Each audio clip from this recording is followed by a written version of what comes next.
Dan di antara keyakinan ahli sunnah wal jamaah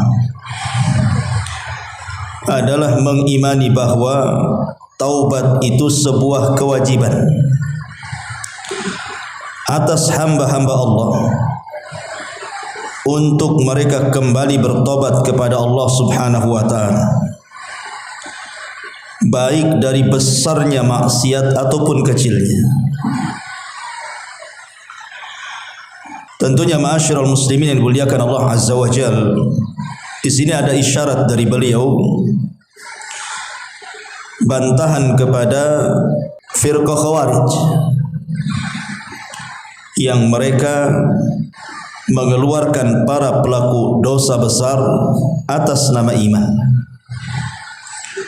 Karena bagi orang-orang Khawarij, orang-orang yang melakukan dosa besar itu kafir di dunia. Dan kalau seandainya dia masuk neraka, maka tidak akan pernah keluar darinya, alias dikekalkan di dalamnya. Maka ahli sunnah wal jamaah tidak demikian. Ahli sunnah wal jamaah menetapkan bahwa setiap para pelaku dosa besar itu semua tahta masyiatillah, di bawah kehendak Allah, kecuali syirik. Artinya bahwa kalau Allah Subhanahu wa taala menghendaki, maka Allah Subhanahu wa taala akan ampuni. Tapi kalau Allah tidak menghendaki, maka Allah akan bersihkan dulu di neraka, kemudian ada kesempatan masuk surga. Itulah keyakinan kita ahli sunnah wal jamaah. Di sini muallif rahimahullahu taala mengatakan bahwa taubat itu sebuah kewajiban, fardun 'alal ibad, sebuah kewajiban atas hamba-hamba Allah, an yatubu ilallah, agar mereka senantiasa bertobat kepada Allah Azza wa Jalla, baik dari dosa-dosa besar ataupun dosa-dosa kecil. Nanti saya akan jelaskan apa itu dosa besar, apa itu dosa kecil. Ma'asyiral muslimin yang dimuliakan Allah Subhanahu wa taala, seorang muslim masih ada kebaikan di hadapan Allah Subhanahu wa taala kalau ruhnya masih berada di jasadnya. Akan tetapi kalau seandainya jasadnya hidup kemudian ruhnya mati, maka seorang muslim tidak ada kebaikan sama sekali di hadapan Allah Azza wa Jalla. Gambarannya, kalau seandainya antum malam-malam tertidur, tidak sholat maghrib, tidak sholat isya, tidak berdoa, langsung tidur,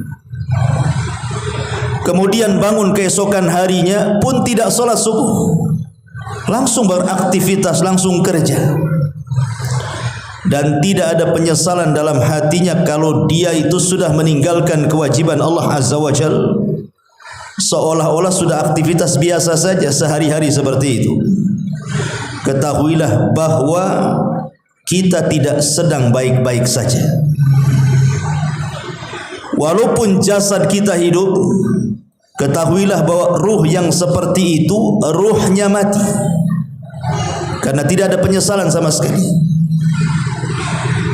Tapi kalau seandainya seseorang itu walaupun mungkin dia meninggalkan kewajiban Allah Azza wa Jalla karena belum ada hidayah menyapanya, tetapi kemudian dia tertidur, kemudian dia terbangun dan hatinya masih memikirkan kenapa dia tidak salat, kenapa dia tidak melaksanakan kewajiban Allah, kenapa dia seperti ini dan seperti itu, dia celah hatinya, dia celah ruh dan jiwanya, maka orang ini ada alamat kebaikan.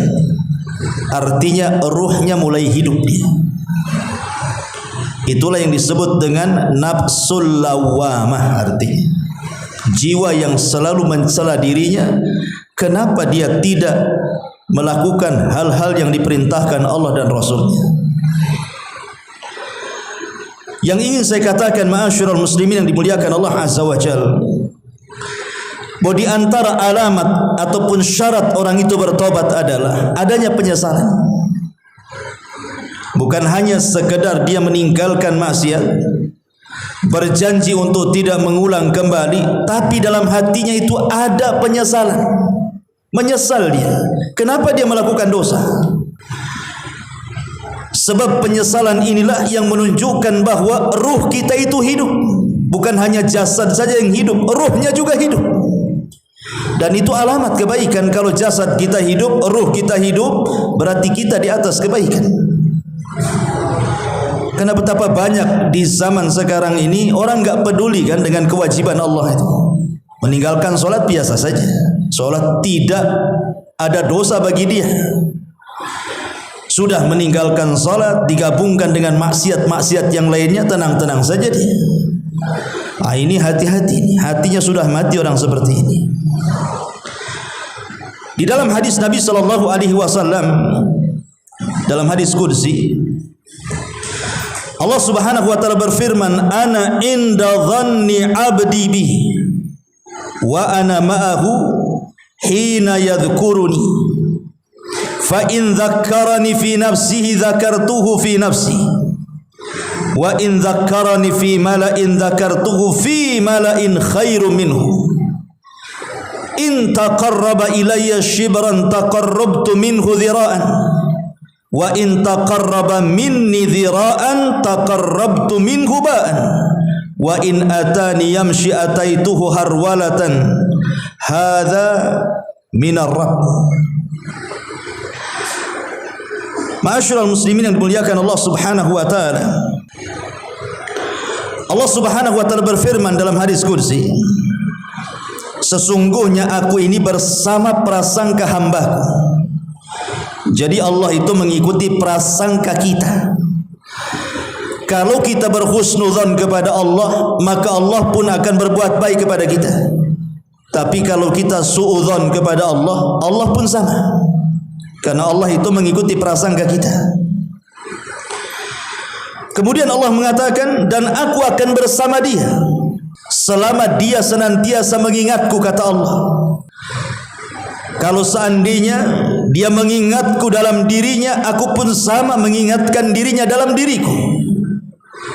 Jika dia mengingatku di tengah-tengah, hampirinya dengan berlari. Begitulah muamalah Allah Subhanahu wa taala dengan kita. Hadis ini ikhwan menunjukkan bahwa kasih sayang Allah Subhanahu wa taala kepada kita itu jauh lebih besar dibandingkan kasih sayang kita kepada kita sendiri. Hatta orang tua kepada kita, kasih sayang Allah itu jauh lebih besar dibandingkan kasih sayang kita kepada diri kita dan orang tua kita kepada kita. Buktinya, kalau kita datang kepada Allah Azza wa Jalla, bertobat kepadanya walaupun lambat. Mungkin kita sudah tua baru bertobat, ataupun mungkin kita bertobat itu dengan cara merangkak, tidak dengan cara berlari, tidak seperti orang-orang saleh. Itu masih lebih baik dibandingkan orang yang sama sekali tidak bergerak dan tidak mau bertobat kepada Allah Azza wa Jalla. Artinya kalau masih ada keinginan dalam hati kita ini mencela dosa, kemudian ingin bertobat kepada Allah Azza wa Jalla, itu masih lebih baik hati kita dibandingkan orang yang sama sekali enggak mau tobat. Karena kalau kita datang kepada Allah walaupun dengan cara berjalan, Allah akan menghampiri kita dengan cara lari. Itulah hebatnya Allah Rabb kita itu. Dia akan senantiasa menunggu dan menunggu. Kapan tobat kita, kapan tobat kita. Dan dia tidak akan pernah jenuh. Allah itu tidak akan pernah bosan, kita yang akan bosan. Ma'asyiral muslimin yang dimuliakan Allah Azza wa Jalla, dahulu ada seorang yang bernama Abu Nuwas. Abu Nuwas itu terfitnah bahwa dia seorang zindik. Abu Nuwas ini terfitnah bahwa dia seorang zindik munafik. Jadi saat wafatnya, orang-orang pun meminta fatwa kepada para ulama. Boleh enggak kami menyolati Abu Nuwas? Dan orang-orang pun meminta sang alim di daerah situ untuk menyolati Abu Nuwas. Tapi sang Ali menolak karena Abu Nuwas itu uttuhima bizindik, dia dituduh punya paham zindik, munafik, orientalis bahasa kita. Ya. Ma'asyiral muslimin yang dimuliakan Allah Azza wa Jalla. Akhirnya kemudian tidak banyak orang yang datang untuk menyolati Abu Nuwas ini. Kemudian setelah dimandikan, rupanya dalam bajunya itu orang yang memandikan itu menemukan sepucuk surat. Kemudian surat itu dibaca, dan surat itu bunyinya, in azumat dzunubiya kasratan falaqad alimtu bi anna afwaka a'zam in kana la yarjuka illa al muhsin fabiman yaludhu wa yastajirul mujrim. Kata-katanya pendek, tapi lihat isi kandungan kata-kata dari catatan tulisan Abu Nuwas yang diletakkan di pakaiannya ini. Dia mengatakan, in azumat dzunubi, seandainya dosaku teramat sangat besar, ya kasratan, atau teramat banyak sekali, alimtu laqad alimtu, aku sudah tahu, bi anna afwaka a'zam, bahwa pemaafanmu ya Rabb, ampunanmu ya Rabb jauh lebih besar dibandingkan dosaku. Anggap saja dosaku besar, bahkan besar sekali, bahkan banyak sekali, tetapi ampunan Allah jauh lebih besar dibandingkan dosa hambanya. Makanya ada hadis, kalaulah seandainya dosa kita membumbung sampai ke langit, kemudian kita datang kepada Allah tidak menyekutukan Allah, apa kata Allah? Ghafartu laka wala ubali, aku akan ampuni dosamu dan aku tidak peduli. Kemudian potongan yang kedua dia mengatakan, in kana la yarjuka illal muhsin fabiman yaludu wa yasta'jirul mujrim. Kalau seandainya yang diterima, yang hendak diterima olehmu ya Rabb adalah orang-orang baik saja, lalu kenapa orang-orang jahat yang berdosa itu harus minta perlindungan? Kemana lagi mereka harus kembali? Kalau yang diterima orang-orang baik saja, lalu orang-orang yang mujrim, orang-orang yang berdosa, orang-orang yang banyak maksiat itu harus kemana mereka kembali? Subhanallah. Ketika kemudian sepucuk surat ini dibacakan kepada sang alim dan ditanyakan kepada istrinya, kapan dia menulis surat ini? Kemudian istrinya mengatakan, 1 hari sebelum meninggal dia mencatat surat ini. Kata sang alim, kalau begitu kita solatkan. Kalau begitu kita solatkan semuanya.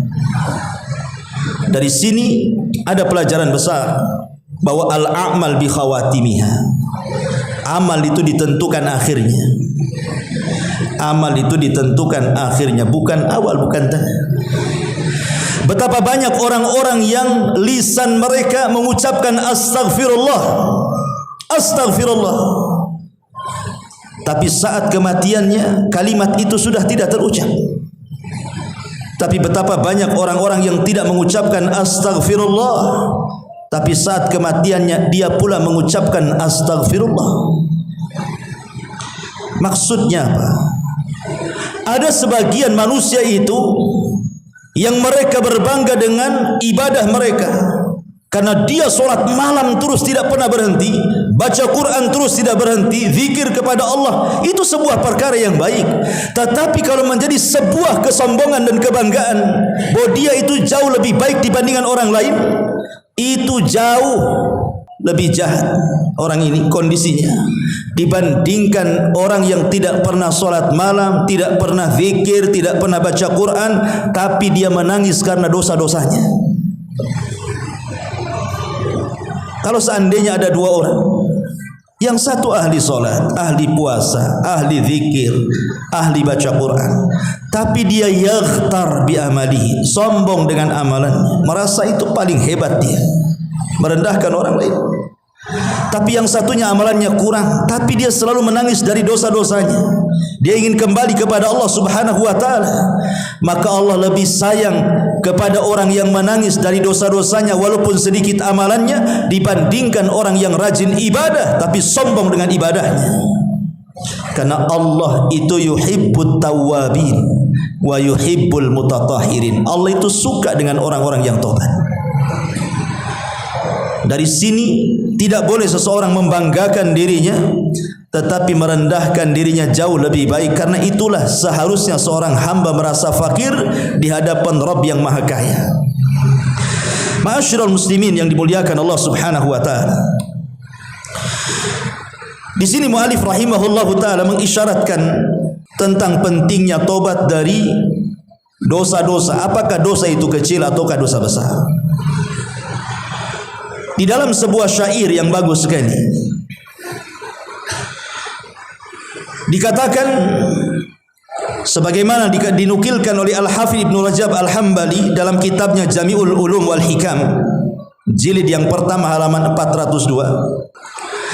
Khalidz dzunuba saghiraha wa kabiraha dzakat tuqah wasna kamashin fawqal ardi syauki yahdhar ma yara la tahkiranna saghiratan innal jibala minal hasa. Tinggalkanlah semua dosa yang kecil ataupun yang besar, karena itulah hakikat ketakwaan manusia. Berjalanlah di dunia ini seperti seseorang yang melintas tanah penuh dengan duri-duri. Tentu dia akan selalu berhati-hati dari apa yang ia lihatnya. Sekali-kali jangan pernah remehkan dosa kecil, karena gunung-gunung besar itu sebenarnya berasal dari kerikil-kerikil kecil. Gunung besar itu menjadi besar itu karena kumpulan kerikil kecil. Apa maknanya? Maknanya persis yang dikatakan Amirul Mukminin Umar ibn Khattab radhiyallahu an. Beliau mengatakan la saghirata ma'al istimrar wa la kabirata ma'al istighfar. Tidak ada dosa kecil kalau dikumpul-kumpul ya besar juga, dan tidak ada dosa besar kalau senantiasa digempur dengan istighfar. Artinya bahwa kalau seandainya seseorang itu kemudian memilah-milih ini dosa besar, ini dosa kecil, enggak apa-apa, ini kan masih kecil, belum besar.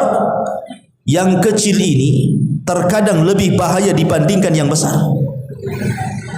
Saya ulangi, yang kecil ini terkadang lebih bahaya dibandingkan yang besar. Perhatikan hadis Nabi. Kata Nabi SAW, iyyakum wa muhaqqaratiz dzunub. Kata Nabi SAW, hati-hati kalian, jangan sampai meremehkan dosa, mau kecil mau besar. Fa innahunna yajtami'na 'ala ar-rajuli hatta yuhliknahu. Karena jika ia berkumpul pada seseorang, maka boleh jadi dosa-dosa itu akan menghancurkannya. Wa inna Rasulullah sallallahu alaihi wasallam dharaba lahunna mathalan kamathali qaumin nazalu arda falatin fahadhara sani'ul qaumi faja'ala ar-rajulu yantaliku fayaji'u bil 'udi war-rajulu yaji'u bil 'udi hatta jama'u sawadan fajtajunaran wan dhaju ma qadhafu fiha.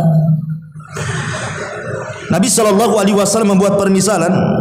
Apa permisalannya? Kata Nabi SAW, satu kaum yang singgah di sebuah lembah, kemudian dihampiri oleh pemuka kaum. Lalu orang tadi pergi kembali dengan membawa dahan kering-kering hingga terkumpul dalam jumlah yang banyak. Kemudian disulutlah dahan-dahan kering itu dengan api, maka tumpukan dahan tersebut menjadi terbakar dan menjadi matang apapun yang di atasnya, apapun yang dipanggangnya. Apa permisalan Nabi SAW dengan kalimat hati-hati jangan remehkan sebuah dosa? Maksudnya walaupun itu kecil, karena kecilnya dosa ini kalau dikumpul-kumpul itu jadi besar. besar dan bisa menghancurkan, seperti Anda mengumpulkan satu batang kayu sampai setumpuk, kemudian Anda bakar, maka apinya bisa melalap apapun yang di sekitarnya. Saya contohkan seperti ini. Kalau seseorang kemudian melakukan berzina, betul-betul berzina dengan seorang wanita pelacur. Ini ada dua orang nih. Yang satu berzina, betul-betul berzina. Yang satu tidak berzina, tapi membayangkan zina. Berzina itu dosa besar kan? Tapi kalau mencium, meraba, membayangkan itu bukan dosa besar, itu dosa kecil. Ya, seperti antum melihat handphone, kemudian melihat aurat perempuan, kemudian terbayang-bayang ingin zina, tapi takut zina kan itu haram. Maka membayangkan zina terus menerus ini jauh lebih bahaya dibandingkan zinahnya itu sendiri. Karena kalau zina, setelah zina selesai. Tapi kalau membayangkan zina terus-terusan sehingga hatinya kemudian rindu ingin berzina tapi tidak mau berzina, kan itu sebuah dosa. Lama-lama kemudian hatinya diperbudak dengan keinginan zina tapi tidak bisa zina. Dan kalau sampai diperbudak, berarti bukan hanya sekedar jatuh kepada kemaksiatan, boleh jadi Anda bisa jatuh kepada kesyirikan. Dari segi mana jatuhnya kesyirikan itu? Membayangkan orang berzina itu, ikhwan. Karena Nabi sallallahu alaihi wasallam, Allah Subhanahu wa taala berfirman, "Wa minan nasi may yattakhidhu min dunillahi andadan yuhibbunahum ka hubbillah walladzina amanu asyaddu hubbalillah." Allah mengatakan, dan di antara manusia ada orang-orang yang menyembah tandingan-tandingan selain daripada Allah. Mereka mencintainya sebagaimana mereka mencintai Allah Subhanahu wa taala. Dan orang-orang yang beriman amat sangat cinta dengan Allah Subhanahu wa taala. Ma'asyiral muslimin yang dimuliakan Allah Azza wa Jalla, kata Syekhul Islam Ibn Taimiyah rahimahullahu taala, dia mengatakan bahwa apabila syahwat itu kemudian memperbudak hatinya, kemudian hatinya itu rindu untuk melampiaskan syahwat dalam berzina, terus setiap hari hatinya seperti itu, karena melihat hal-hal yang kemudian terbayang dia ingin melakukan zina, berarti dia telah melakukan kesyirikan dengan cara apa? Menjadikan syahwat itu tandingan selain daripada Allah Subhanahu wa taala. Di sini letak kesyirikannya, karena menyimpangkan kecintaan yang harusnya diberikan kepada Allah, dia berikan kepada syahwatnya. Makanya terkadang dosa kecil itu bisa lebih bahaya dibandingkan dosa besar itu sendiri, kalau itu terus menerus dan ditumpuk-tumpuk. Ma'asyiral muslimin yang dimuliakan Allah Subhanahu wa taala, dari sini seorang tabi'in yang bernama Bilal ibn Sa'ad rahimahullahu taala, dia mengatakan, la tangzuri ila sigharil ma'siyati walakin unzur ala man asaita. Kata Bilal bin Sa'ad rahimahullahu taala, seorang ulama tabi'in, janganlah kalian melihat kepada kecilnya maksiat, tapi lihatlah kepada siapa engkau bermaksiat. Jangan pernah lihat kepada kecilnya maksiat, tapi lihatlah kepada siapa engkau sedang bermaksiat. Karena baik dosa besar ataupun dosa kecil sama-sama maksiat. Dosa besar maksiat kepada Allah Subhanahu wa taala, Anda berzina, Anda mencuri, Anda ghibah, Anda membunuh, Anda minum khamr, itu semua maksiat. Sebagaimana kita melihat hal-hal yang diharamkan, memandang aurat, meraba perempuan yang bukan mahram dan begitu seterusnya, itu juga maksiat. Jadi dosa besar maksiat, dosa kecil juga maksiat, dua-duanya maksiat. Makanya kemudian dia mengatakan, jangan melihat kepada maksiat, apakah ini kecil, apakah ini besar, tapi lihatlah kepada siapa Anda sedang bermaksiat kepada Allah Azza wa Jalla. Anda sedang bermaksiat kepada Allah. Cukuplah sebagai pengetahuan saja pembagian itu, ada dosa besar, ada dosa kecil, ya pengetahuan sajalah. Sebagai pengetahuan bahwa dosa terbagi dua, ada yang besar dan yang kecil kan. Tapi jangan kemudian pembagian ini menjadikan kita terangsang untuk melakukan dosa kecil dan mengatakan, ah ini kan kecil saja belum besar. Jangan sampai seperti itu maksudnya. Karena di sini la tangzur ila sigharil ma'siyati walakin ungzur ila man asaita. Jangan pernah melihat kepada kecilnya sebuah dosa, tapi lihatlah kepada siapa engkau berbuat dosa. Nabi SAW dalam hadis Bukhari yang dikeluarkan Abdullah bin Mas'ud radhiyallahu anhu, kata Nabi SAW, innal mu'min yara dhunubahu ka'annahu qa'idun tahta jabalin yakhafu an yaqwa alaihi wa innal fajira yara dhunubahu kadhubabin marra ala anfihi faqala bihi hakadha. Qala Abu Syihab biyadihi fawqa anfihi. Orang-orang yang takut dengan dosa seorang mukmin apabila dia melihat dosanya, seorang mukmin apabila dia melihat dosanya, maka dia seolah-olah sedang duduk di bawah gunung yang akan meledak. Coba antum, ada gunung Merapi yang akan meletus, kemudian antum duduk di bawahnya, dan orang-orang mengatakan sebentar lagi gunung itu akan meletus. Kira-kira antum akan tetap duduk di situ atau akan kabur dan lari? Pasti kabur dan lari. Tidak mungkin antum akan bunuh diri dengan kena lahar ledakan gunung. Pasti lari sekencang-kencangnya biar tidak terkena letusan gunung. Itulah seorang mukmin apabila melihat dosanya, maka dia akan lari selari-larinya. Tapi orang fajir, kata Nabi SAW, melihat dosanya seperti lalat yang hinggap di hidungnya. Kata Abu Syihab, perawi hadis ini, maka dia tidak akan mempedulikan lalat. Boleh jadi dia mengusir sebentar, kemudian lalat akan kembali lagi, dan dia tidak hendak betul-betul mengusirnya. Artinya walaupun dia bertobat, ya pasti balik lagi berbuat dosa. Bertobat, balik lagi seperti lalat, asih bolak-balik, diusir balik lagi, diusir balik lagi. Ya. Makanya kenapa seorang muslim itu perlu menundukkan hatinya di atas syariat. Itu obatnya sebenarnya. Jadi kalau kita bisa menundukkan hati kita kepada syariat Allah Subhanahu wa taala, maka saya yakin antum akan benci dengan kemaksiatan. Walaupun ada hadis yang dilemahkan para ulama, tapi Imam Nawawi mensahihkan dan mencantumkan dalam kitab Arba'in Nawawi. Hadis yang ke-41 yang sudah saya bahas di ibu-ibu itu. Kata Nabi SAW, la yu'minu ahadukum hatta hawahu taba'an lima ji'tu bihi. Tidak beriman seseorang dengan iman sempurna sampai hawa nafsunya bisa ditundukkan dengan yang aku bawa, kata Rasul. Apa maknanya? Menundukkan hawa nafsu itu seperti apa? Saya contohkan. Kalau ada dua orang yang minum khamr, kemudian diingatkan suruh tobat, jangan minum khamr, tobat, khamr itu haram, termasuk amal setan, termasuk perbuatan najis, kau tidak akan beruntung. Dibacakan ayat-ayat dan hadis-hadis tentang bahaya minum khamr. Dua orang ini bertobat, dua-duanya tobat, betul-betul tobat, tidak mau minum khamr. Anggaplah yang satu si Amr, yang satu si Zaid.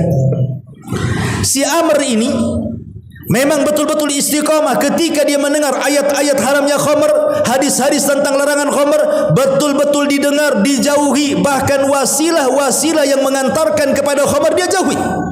Asal melihat orang mabuk saja dia benci. Asal melihat tempat mabuk saja dia langsung benci hatinya. Pokoknya apapun yang mengantarkan wasilah-wasilah kepada khamr, betul-betul dia jauhi. Dia tidak mau melihat walaupun botolnya. Tapi si Zaid ini tidak.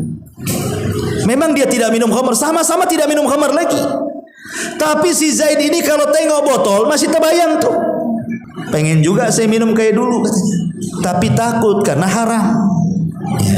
Masih terbayang-bayang, pokoknya nampak saja ada botol khamr, keinget lagi.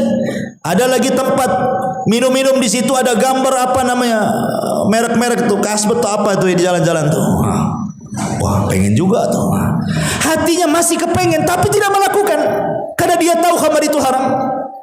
Para ulama mengatakan antara Zaid dan Amr ini berbeda. Adapun si Amr betul-betul dia menundukkan hatinya kepada syariat karena dia benci maksiat. Tapi si Zaid ini belum mampu menundukkan hatinya karena masih rindu berbuat maksiat walaupun dia tidak maksiat. Bisa dipahami? Itulah bedanya orang yang bisa menundukkan dengan yang belum bisa menundukkan jiwa ini. Makanya di sini Nabi SAW menggambarkan bagaimana seorang mukmin yang takut dengan dosa dengan seorang fajir yang tidak takut dengan dosa. Tapi yang jelas bahwa jangan pernah remehkan sekecil apapun kebaikan. La tahqiranna saghiratan innal jibala minal hasa. Jangan pernah meremehkan dosa kecil karena gunung sebesar itu sebenarnya tertumpuk dari kerikil-kerikil kecil.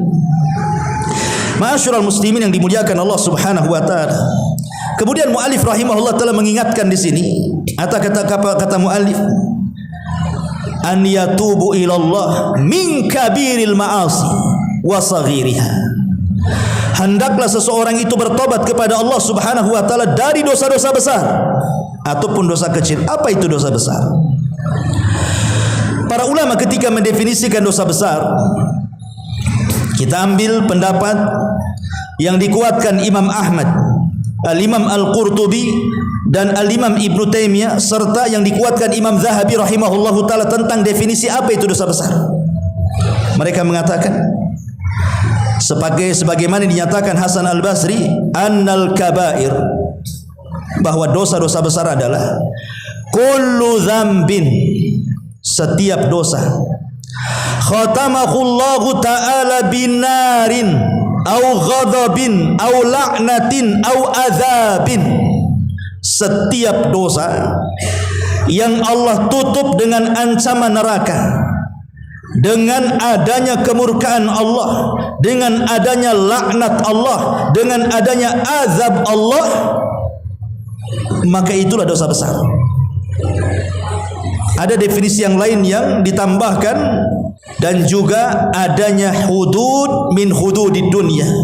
Kalau diancam dengan had-had yang ada di dunia seperti potong tangan, rajam, cambuk, penggal dan begitu seterusnya, maka itu dosa besar. Jadi kesimpulannya dosa besar itu, kalau ada dosa kemudian terancam di dunia dengan hukum hudud, seperti berzina itu kan diancam dengan hudud. Kalau dia menikah, rajam sampai mati. Kalau belum menikah, cambuk 100 kali, diasingkan setahun. Kalau dia minum khamar, dicambuk 40 kali di zaman Rasul, di zaman Umar 80 kali. Kalau dia mencuri, potong tangan dan begitu seterusnya. Maka setiap dosa yang diancam dengan had, hudud di dunia, maka ketahuilah itu dosa besar.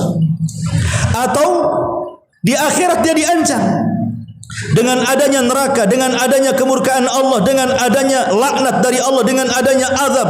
Pokoknya terancam dengan perkara-perkara seperti ini, ketahuilah itu adalah dosa besar.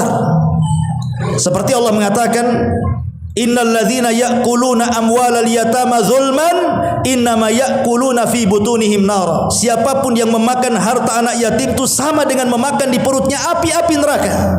Berarti diancam dengan neraka. Berarti memakan harta anak yatim dosa besar.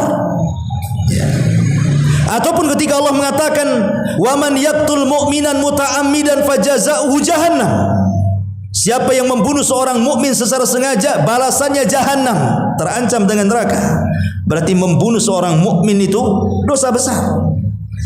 Apapun dosa yang ada ancamannya. Fawailul lil musallin, celakalah orang-orang yang salat. Siapa mereka? Alladzina hum an salatihim sahun, orang-orang yang lalai dalam salatnya karena mengakhir-akhir waktunya. Berarti mengakhir-akhirkan waktu salat dosa besar karena terancam dengan wail, dengan neraka wail. Jadi apapun dosa, kalau ada ancamannya, berarti dosa itu dosa besar. Kebalikannya, kalau tidak ada ancaman dari hudud dunia atau dari azab akhirat, maka dosa itu dosa kecil. Sebagian para ulama berusaha membilang berapa jumlah dosa besar itu, berapa banyak. Karena Al-Imam Az-Zahabi rahimahullahu ta'ala mengarang satu buku namanya Al-Kabair, dosa-dosa besar. Beliau kumpulkan di situ 50 lebih dosa besar. Sehingga kemudian menjadi khilaf para ulama berapa jumlah dosa besar itu sebenarnya. Maka ada yang mengatakan, sebagian para ulama mengatakan bahwa Jumlah dosa besar itu addaha ba'duhum bisab'in. Sebagian ulama menghitung jumlahnya ada 70 dosa besar. Wa ba'duhum aktsar min dzalik. Bahkan sebagian para ulama mengatakan tidak, bukan 70 dosa, lebih daripada 70 dosa. Bahkan sebagian yang lain sampai menghitung sab'u mi'ati dzamban, 700 dosa besar. Jadi ada yang mengatakan 70, ada yang mengatakan lebih daripada itu, ada yang sampai mengumpulkan sebanyak 700 dosa besar. Adapun hadis Nabi SAW, ketika Nabi SAW mengatakan ijtanibu sab'al mubiqat, jauhi 7 perkara yang akan menghancurkan dirimu. Kemudian Nabi SAW menyebutkan 1 syirik kepada Allah, yang kedua sihir, yang ketiga membunuh jiwa, yang keempat makan riba, yang kelima makan harta anak yatim, yang keenam lari dari peperangan, dan yang ketujuh menuduh wanita baik-baik berzina. Kata para ulama, ini bukan hasar, ini bukan batasan bahwa dosa besar itu cuma 7. Tetapi ulama memahami bahwa ini adalah terbesar dari dosa-dosa besar. Inilah dosa terbesar dari dosa-dosa besar. Jadi ada dosa-dosa besar, dari dosa-dosa besar itu inilah yang terbesar. Diawali dengan syirik, kemudian sihir, kemudian membunuh, kemudian makan riba, kemudian makan harta anak yatim, kemudian lari dari peperangan, kemudian menuduh wanita baik-baik berzina. Maka yang di bawahnya tetap dosa besar, tapi di bawahnya, karena dosa besar itu sifatnya tafawud darajat, kata ulama, bertingkat-tingkat. Inilah yang paling tinggi. Bukan pembatasan dosa besar itu cuman 7. Karena Imam Zahabi, kalau antum, bagus buku itu, antum beli, namanya Al-Kabair. Dosa-dosa besar itu kumpulan sekitar 50 kalau tidak salah, dicantumkan tentang dosa besar oleh Al-Imam Az-Zahabi rahimahullahu taala. Baik, ma'asyiral muslimin yang dimuliakan Allah Azza wa Jalla. Tetapi walaupun demikian, dosa sebesar apapun ikhwatu fiddin, Allah Subhanahu wa taala rahim. Allah itu rahim. Lalu kenapa manusia itu bisa berbuat dosa? Pertanyaannya, apa penyebabnya? Kenapa kita bisa berbuat dosa gitu? Kenapa Allah tidak takdirkan saja kita tidak berbuat dosa gitu? Kenapa Allah takdirkan pula kita berdosa? Kan enak kalau seandainya kita seandainya tidak berdosa, kan enak. Allah sendiri tidak ada yang kemudian kurang ajar dengan dia. Tetapi ma'asyiral muslimin, Allah takdirkan kita melakukan dosa, tetapi dosa yang kita lakukan tidak memadaratkan Allah sedikit pun. Ingat hadis Nabi, seandainya orang yang awal kalian sampai orang yang terakhir kalian ala afjar qalbi wahidin, mereka berada di atas hati yang satu, semuanya fajir, kata Nabi. Anggaplah satu dunia itu jahat semua, tidak ada yang baik satu dunia itu, dari mulai Adam sampai yang terakhir mati yang terkena sangkakala Israfil. Anggaplah jin dan manusia seperti itu, tidak ada yang baik, kata Nabi. Inna awwalakum wa akhirakum jinnakum wa insakum, orang yang pertama dan yang akhir jin dan manusianya, ala afjari qalbin wahidin, mereka berada di atas sefajir-fajirnya, sejahat-jahatnya hati, semuanya enggak ada yang baik. Apa kata Nabi SAW? Ma naqasa min mulkihi syai'a, itu tidak mengurangi dari kekuasaan Allah sedikit pun. Seandainya semua manusia berbuat jahat, berkurang kekuasaan Allah? Tidak sama sekali, tidak berkurang. Atau sebaliknya, kata Nabi SAW, kalaulah orang yang awal, yang akhir, jin dan manusianya dirubah oleh Allah, semua baik, semua taat, tidak ada yang maksiat. Kata Nabi SAW, ma zada fi mulkihi syai', itu pun tidak menambah kekuasaan Allah sedikit pun.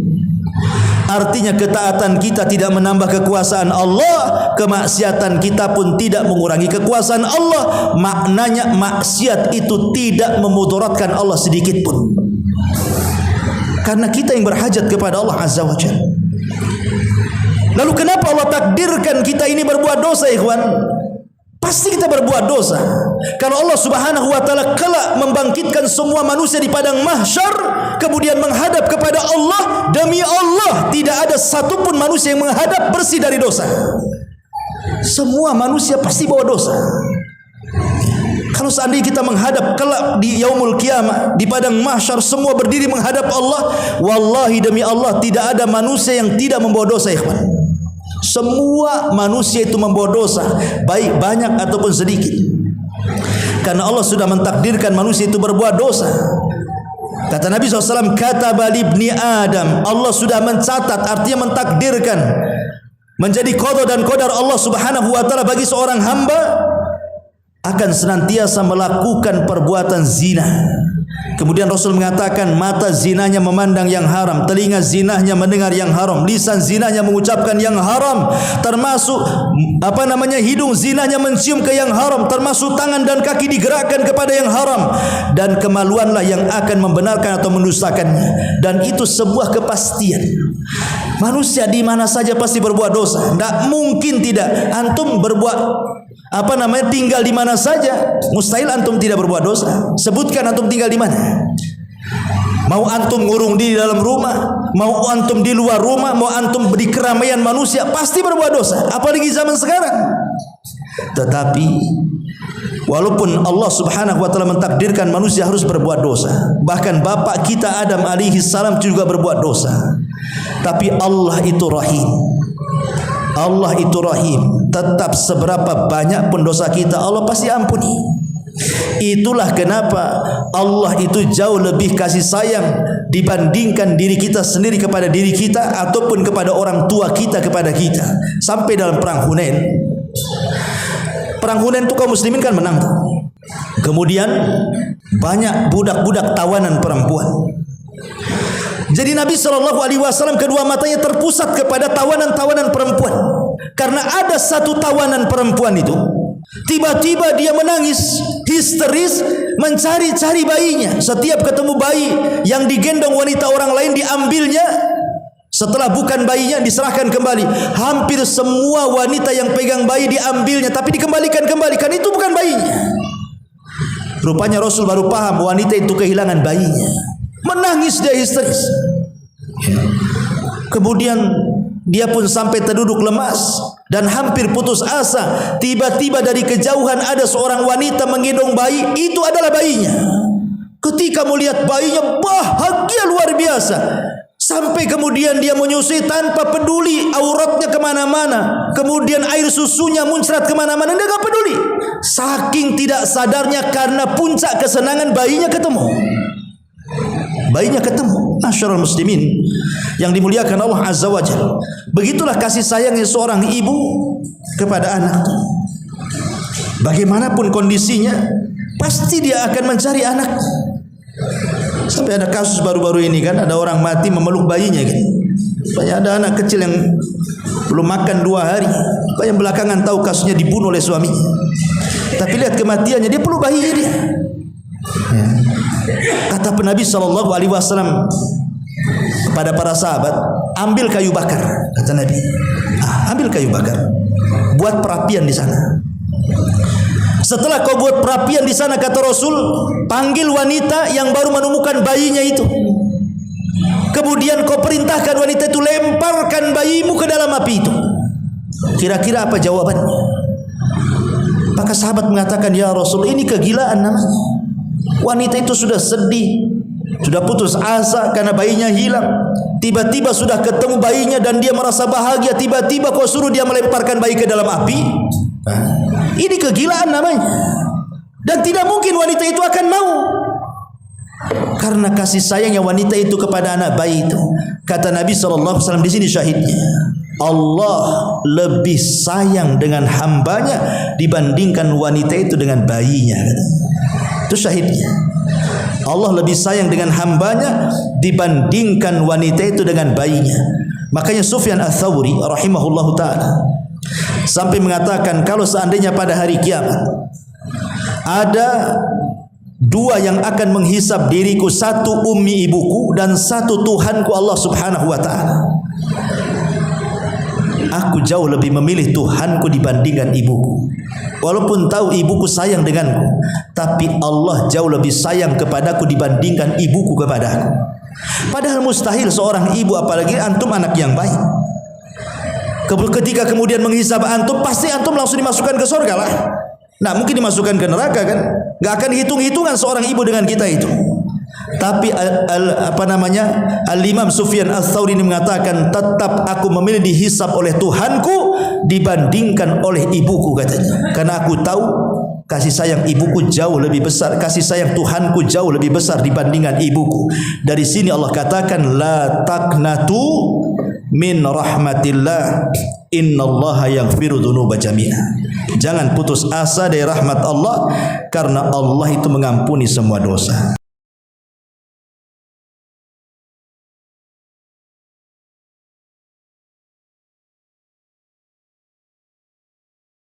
Subhanallah walhamdulillah wa la ilaha illallah wallahu akbar. Subhanallah